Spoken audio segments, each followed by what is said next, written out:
Hello, good morning, and welcome back to Reaper Pro Tips with me, your host, Anne, and Disembodied Hands, Quindy, Justin, and John.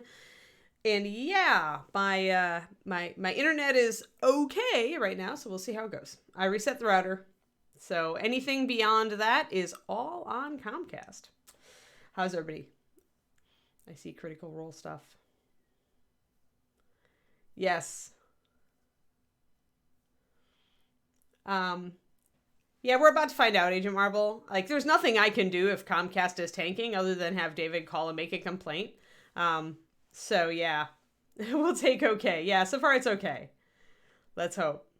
Oh, it's a campaign setting. Yeah, I wondered if Critical Role was going to start doing that. It was going to start putting out their settings for sale. Why not, really? I mean, if you've created it, you may as well put it out there.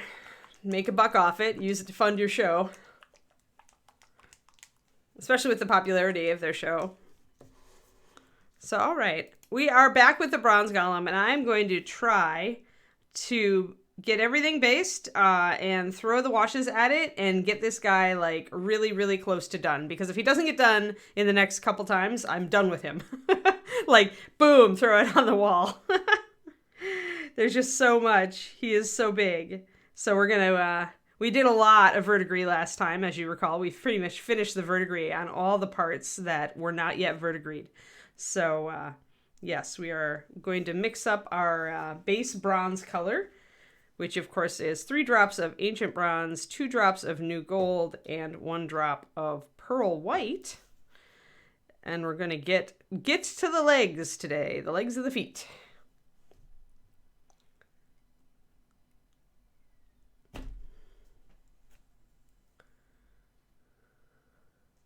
Yeah, David hit him, but I found him because I'm like, if I can finish out, like, or if I can get the legs, like, down and shaded today, like, then all I need to do is verdigris down there. Then we're so close to done, we may as well push through. Like, at that point, I think I can go. But we have to make serious progress on this sucker today. Otherwise, I'll just be like, blah. Yay, Shadow Raven is here, you're here. Huzzah. I think it's going to be a good day.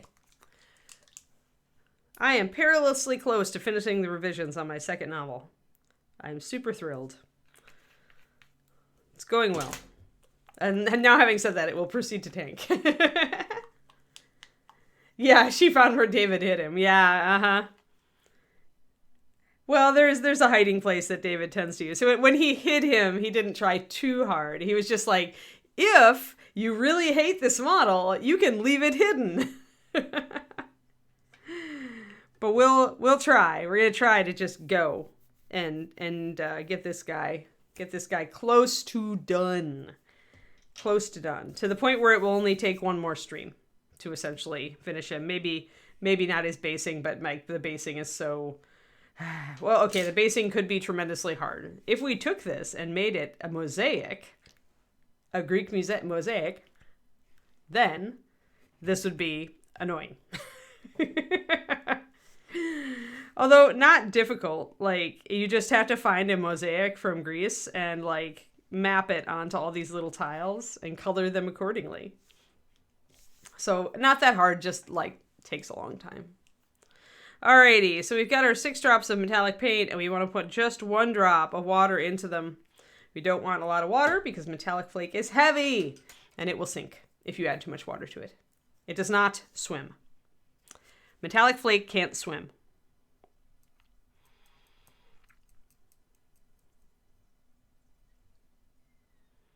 Yeah, it's not that difficult, just really, really tedious, Nomad Zeke. It's easy as pie to look up mosaics online of, like, from Greek places and especially from Crete. And they're very simple shapes. So all you really have to do is, start at a tile and kind of copy the design as best you can. But it takes forever. And, yeah. How rewarding is it? Yeah. I don't know, because remember, when you do intricate freehand like that on a base, you're going to distract from your model a bit. Everybody's going to look at the base and go, oh my gosh, oh my god. So then they may only look at your giant bronze golem, after the ooh and ah at your free-handed base. So hello, Yurik. Nice to meet you. So yeah, doing mosaic, turning these tiles into, because it's obviously mosaic. Like, look at it. It's like all these teeny tiny, kind of offset, not all like sized the same, tiny little bits. So obviously you are meant to paint this as a mosaic. Now we could compromise and just do a general pattern, a very simple pattern over it, and maybe we'll do that. Again, if I don't decide to throw this model at the wall after this stream. So stay tuned to find out if I do. All right, let's get a quick base coat brush. Let's not use our good brushes though. I'm going to use this Escoda. I'm not a big fan of the Escoda. This one is a very very wide one. This is my brush to show you guys the difference between like when you're buying like a Winsor & Newton Series 7 and you buy the miniature series versus when you buy a normal round series. And the difference is evident in that the miniature series is much wider and it's more chisel and it's shorter hairs. And a normal round is going to be more like what you think of as a traditional paintbrush. So the Escoda here is wide, but I do like it for base coating for that. But it's kind of a waste of a Kolinsky Sable to just use it for base coating. Nonetheless, I ordered it because I got it on sale and I wanted to give their brushes a second try. Still not my favorite brand, but it will do for now.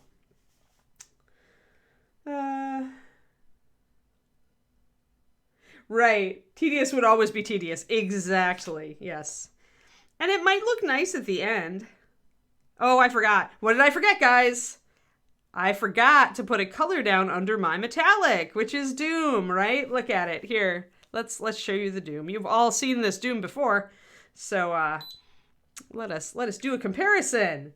Look it's not covering. It's all watery and ucky, and it shows brush strokes, right? That's what metallic looks like when you don't put down a base color.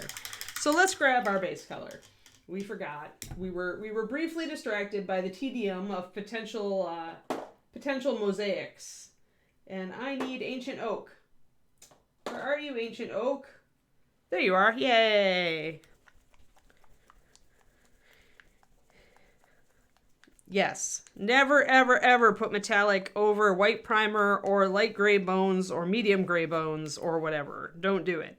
Always put down a dark, specifically dark, base coat, because that is how these flakes are meant to work.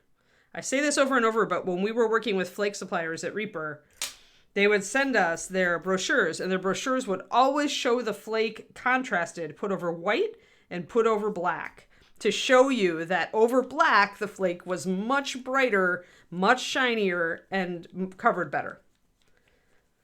So don't curse us, Dabber. Oh, hi, Art Kimbo. Okay, well, I am biased. You have happened upon the stream of the most biased person in the world because I created Reaper Master Series. I worked for Reaper. I actually am still working for Reaper, obviously, in a streaming capacity. But I worked at Reaper HQ for 17 years. And my job during that time was staff painter and paint line designer. So I created this paint line, Reaper Master Series, MSP. And so when you are asking about paint lines, I am definitely going to say, hey, the one I created, it sells really well and it's really popular. But yeah, other paint lines are out there. What you'll find, Art Kimbo, what you will find is that different paint lines are good at different things. Hold on, I need to get better in focus here. There we go. Different paint lines are definitely good at different things. Some paint lines, in fact, the majority of paint lines out there, you're going to get really good coverage. But it's a thicker paint, and so when you're doing techniques that require thinning, you're going to have to fight with it more to get it to the right consistency. And it's never necessarily, a high coverage paint's never going to make as good of a wash, for example, or a glaze, because that's just the particulate matter that makes it high coverage. It doesn't want to be transparent. MSP is a little bit more like an artist tube paint in that its transparency or opacity is determined by the pigment that we're using. We generally, if we're going for coverage, we use up more high density pigment, but we also leave plenty of colors to be somewhat, not perfect coverage, a little bit more translucent, because I think that's like a good thing. It makes layering easier. It makes building washes easier. It makes glazing easier. It essentially makes a whole host of techniques that you will learn as a mini painter easier rather than harder. So you still will get decent coverage out of MSP. Two thinned coats, just like the old song and dance from Games Workshop says. 2 thin coats is really where it's at for a base coat. And if you thin your MSP somewhere between 4 and 5 to 1 is what I usually do, you'll get a good base coat. So right now, actually, we have about 4 drops of Ancient Oak. I'm going to drop 1 drop of water into that. And if you're wondering about the difference between MSP Core and MSP Bones lines, the Bones line is a specifically branded for Reaper Bones. It is slightly higher coverage, but it still works well in all other applications, and the 2 lines work well together. So, but yeah, if I had to pick a different line, like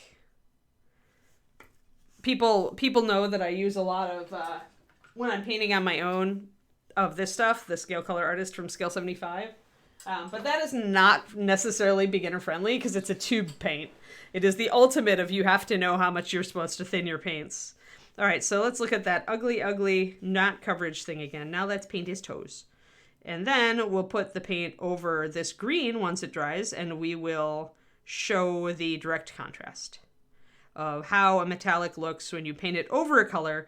And to clarify, I wouldn't always use green for this. I'm using green because it's a bronze. So on the off chance that anything like gets stuck in it, you know, I accidentally leave some paint in the cracks that I don't hit with the metallic, the bronze will give me kind of the greenish tone I'm looking for on this model. But it really doesn't matter. And usually for gold toned metallics, I use a dark brown, usually blackened brown, muddy brown, or russet brown. Any of those will work. Anything that's medium dark to dark brown. I try not to get too close to black. I just find I like the way that golds and bronzes look better over a dark brown. So I don't use anything like walnut, but you could. I find that the thinnest metallic paints maybe get a little streaky over just a really black base. Like you have to put on a couple of layers. So that's, I think, why, because that's my personal experience and not necessarily like what everybody's experience will be, but it's why I do what I do. So just blocking in everything that's going to be bronze. Thanks, Art Kibbo. Yeah. Yes, I'm your woman for paint chemistry. If you want to know the wheres and why-fors and why the paint works as it does. And just so you know, we do this stream every weekday. We've been having a little bit of internet issues lately, but I'm hoping that they will not attack us today. But yeah, every morning, Reaper at 11:30 a.m. Central Time. I'm on here every weekday morning. We do a succession of different models. So like we were working on the ogre, and you know we work on regular character models as well. So we're working on Tiefling guy. A lot of these are getting close to done. So I'll be picking some new models. But we do a rotation of 6. So we're always working on a different topic, and that's really my goal with this stream, is so that when you tune in every day, you get something a little bit different, and maybe you learn something a little bit, that you didn't learn before. So that's why I mix it up the way I do. Let me see here. Keeping SPs from falling out of solution. Merilith, are you using a wet palette or a well palette? If you're using a well, they should not be falling out of solution. But MSPs are not the best wet palette paints. Because they have a more fluid base and they're not as thick, they tend to take a lot of water up into them, especially if you've already like thinned them a little bit as you put them on the wet palette. But if you are on a well palette having these issues, then I'd ask, how much are you thinning and with what? Because they shouldn't really fall out of solution. They're kind of made to be resistant to falling out of solution. Straight out of the bottle. On a wet palette or well. Yes, you should always prime resin, Art Kimbo. Always. This is Ancient Oak Warshadow. Well palette. Okay, then you gotta... Okay, and how much... Not thinned at all. You need to shake more. The only reason that an MSP paint... Do I have one of those? Leather white... Fire red I have. The only reason that an MSP paint is going to separate on your palette, if you're using a well palette and you're not thinning, okay, there's 2 reasons. 1, you're not shaking it enough. 2, if your paint froze in transit, and this is a risk in the winter, then it will be permanently out of solution and it will separate no matter what you do. All of those colors that you mentioned are in different bases. And so that's why I wonder about freezing. So I don't know when you got them or who you got them from. But like this is fire red in my collection. So fire red. And it's going to sit there and it's not going to separate. So that's the color it should be. And it should sit there like that. And if it starts like, we'll leave it there. We'll just let it sit. But it's gonna, I'll tell you, it's gonna dry before it separates. It's not gonna separate it at all. If you are not thinning and you're using a well, there's just no way. Now, if you are using a well and you are not thinning and you are leaving it for 30 or 60 minutes, it's gonna dry because you need to add some water. Yeah, and ask beginner questions too if you want, Arkimbo, because I answer everything on this stream. I'm a fairly advanced painter, but I have not forgotten what it's like to be a beginner, and I love to answer beginner questions. So if you have basic stuff about brushes, palettes, anything, feel free. We'll run with it. But yeah, so I'm gonna leave this. But yeah, if I just leave those 4 drops there, they will dry. Absolutely. And when you're working with a well, you should always thin at least a little. And I usually thin quite a lot. So if your paint is falling out of solution at full strength on a well palette, what that means to me is either it wasn't in solution in the first place. So maybe if it's a new bottle, shake it more. But if you are shaking it a lot, especially if you're like vortex mixing it and it's still falling out of solution, my guess has to be like the only thing that would cause that would be freezing. Some point of freezing in transit.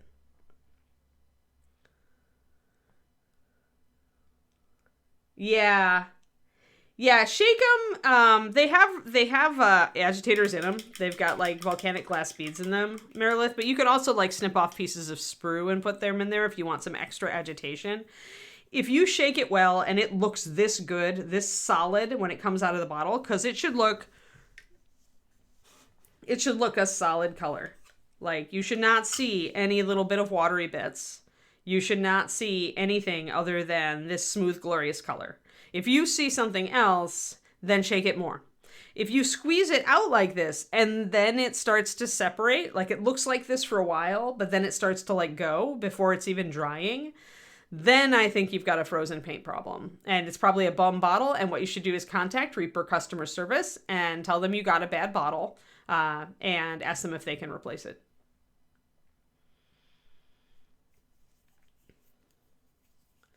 So yeah.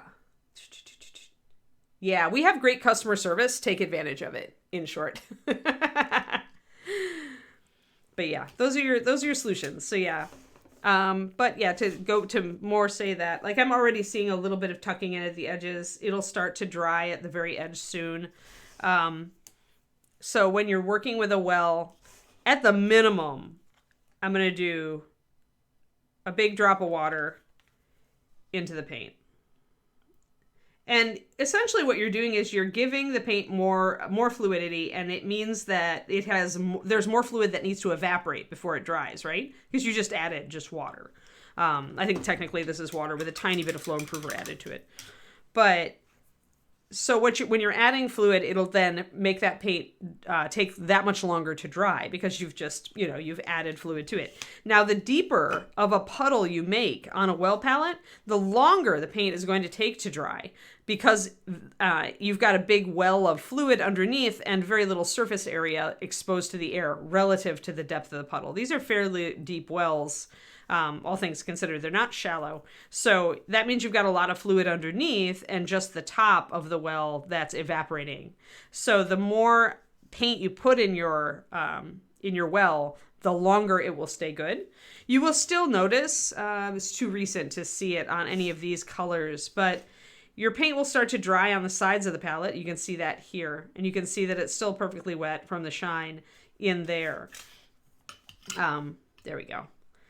But when it starts to dry, you'll see it go dull around the edge here first. when you see that start to happen, that I call it tackiness, where it's kind of sticky and goopy, and you can even stick your brush in the side of it and see if it's sticky and goopy, then add a brush full of water or 1 drop of water. And essentially, you shouldn't see that unless you're in a really arid climate. You shouldn't see that until about 45 minutes in, maybe an hour if it's high humidity where you are.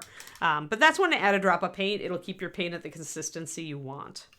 But yeah, that's the strength of the well palette, is it will keep your paint at the right consistency. But it does require you to add a little bit of water, and it does require you to make bigger puddles.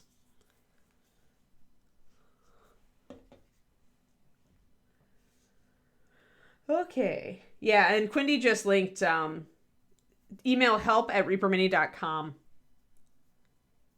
Yeah, don't include attachments unless we request them so that it doesn't put you in spam. Just email help@reapermini and let them know that you got a bottle of paint that separates and it seems bad and you wondered if you could get a replacement. No problem. Yes, if anything, I'm an info dump, Art Kimbo. Oh, art semi class. Oh, to underpaint. Yeah, you always want to underpaint.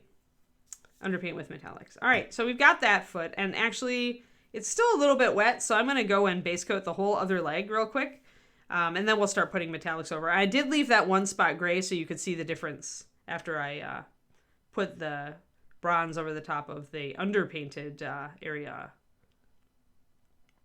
This is, by the way, about as light as I would go with an underpaint on metallics. Like, I wouldn't go any lighter than this green. This green isn't super dark, but this is about as light as I would ever go. I wouldn't go any lighter than this. Ancient Oak is a beautiful green color, by the way, and you should all love it and buy a bottle of it because it's adorable. Okay, it's not adorable, but it's a really nice green. And it's also the green that, without fail, like, every guy that I've ever met loves this color. Even if they otherwise hate green. So we don't need to be this close when we're base coating, so I'll spare your eyeballs. So I'm going to start in the middle. I'm going to work around.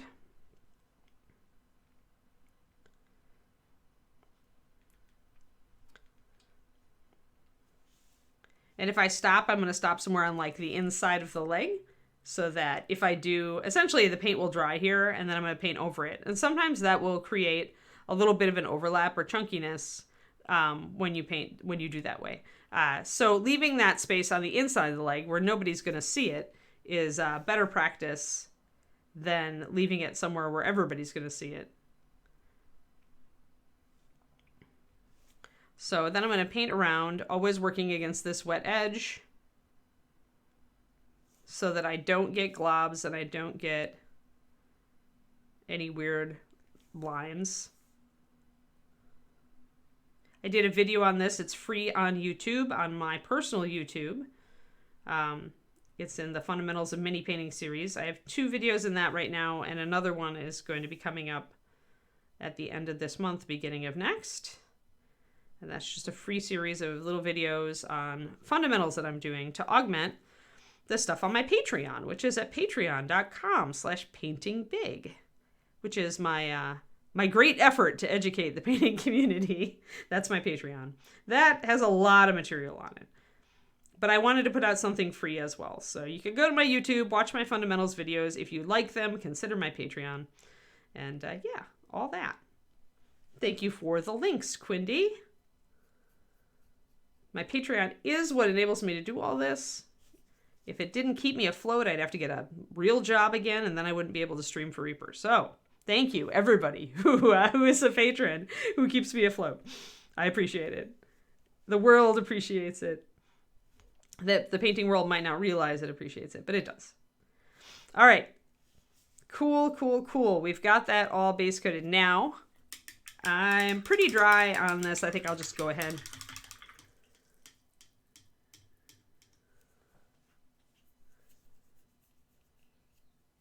Good, Twisted Oma. Yes, I know. Yeah, I know. I do go content heavy. But it's because I've got you can blame my father's work ethic on that, Thormel. because like Dad was always like drumming in to like give adequate value for time for money. So I figure it's better to put out more content than less content, because I mean, if I only put out less content, then maybe you guys wouldn't find something that you needed. But if I put out more content, then I'm pretty sure that every month there's going to be something somebody wants, or so that'll make it worth their few bucks. So I blame my father. All right, so let's actually do. I've still got a little bit of wet there. Darn it! Dry faster. All right, we'll just go for it. We'll put it over the toes. Toes. We'll just kind of blend that in there. Hold on. So right away we're going to get a more solid base coat. Sorry, it's blending in with the green there. But it's not like showing... See how it's not showing the... Like that, you can see right through it. And here it's a lot more opaque. And I did thin this metallic. If I went more full strength, then I'd be a little bit darker. This is a really see-through metallic, by the way. There is not a lot of pigment in these flakes. So that's another reason that we're not getting absolute coverage out the gate. But like I said, 2 thin coats is where it's at. I would rather go thinner and put 2 coats on and have it be smooth than go thicker and essentially have blobbiness show up. Especially with metallics, where blobbiness is a real risk because you're working with flake, and that's tiny particles of rock. So it's not nearly as friendly to smoothness as pigments and stuff.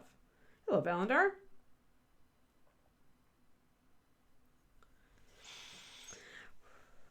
So essentially here we can see the gray right through it. It's hardly covering it all. And here, although you can see some green through it, it's much more, it's got much better coverage. You could play with it a little bit, but I wouldn't play too much with it. But yeah, so you'll just have a better experience if you lay down a color first. And as I mentioned, I did thin this metallic, and that makes a difference too. But alrighty, let's get the rest of the bronze on here. So I'll probably have to do a coat and then a touch-up is pretty much what I feel I'll have to do. 1 big base coat and then a touch-up of some of the thinner areas, and we should be good.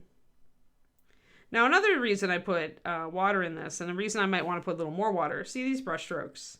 The paint isn't self-leveling because it's not fluid enough. So if I really wanted to, I could add a tiny bit more water to this.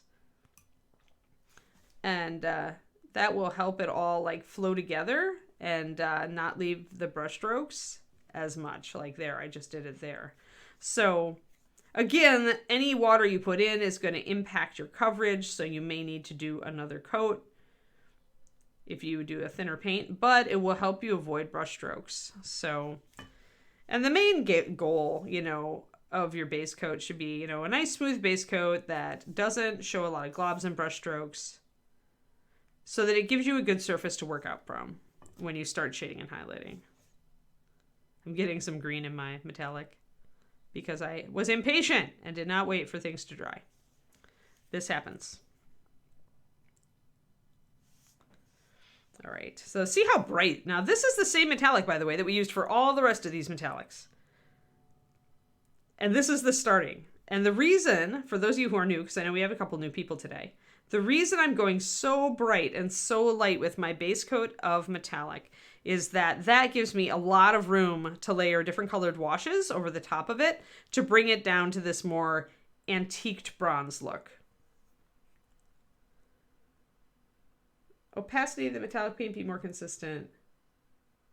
No, it'll impact opacity the same, actually. I'm going to talk about mediums in my new fundamentals video a bit, Valandar, but mediums make the paint go translucent like water does. The difference would be that you wouldn't be risking your flake falling out of solution if you used a medium, because it keeps the flake in solution better. It's in suspension better, but it does still put a transparent something into the paint, thus spreading out the flakes, spreading out the pigments, and increasing transparency, not opacity.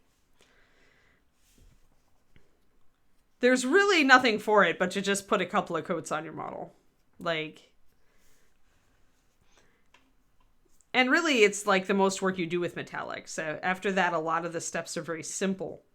But it's worth getting that starting base coat. So I'm going to actually cover over this a little bit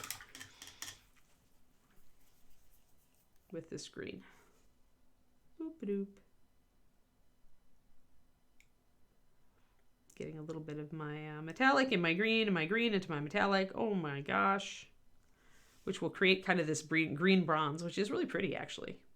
So mixing ancient oak with this bronze recipe will give you a really pretty green bronze. Make a note.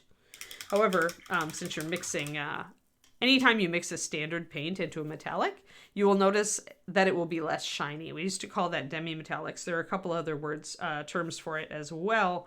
Yeah, if you mix a regular paint into your metallic, it will dull the metallic. It will not be nearly as shiny. You'll still get a little bit of shine, but not a ton.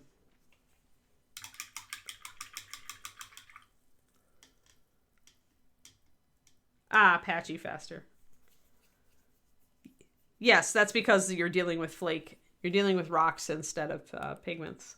I mean, you still have pigment in metallics, but not very much, because the more pigment you add in, the less shiny the metallic gets. Dark metallics are an exception. A lot of them do have a ton of pigment in them, and that's why they cover great. But yeah, mediums may smooth out your brush strokes. Yes, you'll still get the transparency. I don't know. I tend not to. Like, I guess I dislike like dealing with mediums in a base coat. Like, I don't like what it does to the paint, so I tend to avoid it. But if it works for you, do it. It's always like that. Like, it comes down to that. It's like, do I do it? No. I don't do it because I don't like the gumminess that mediums tend to give to the paint.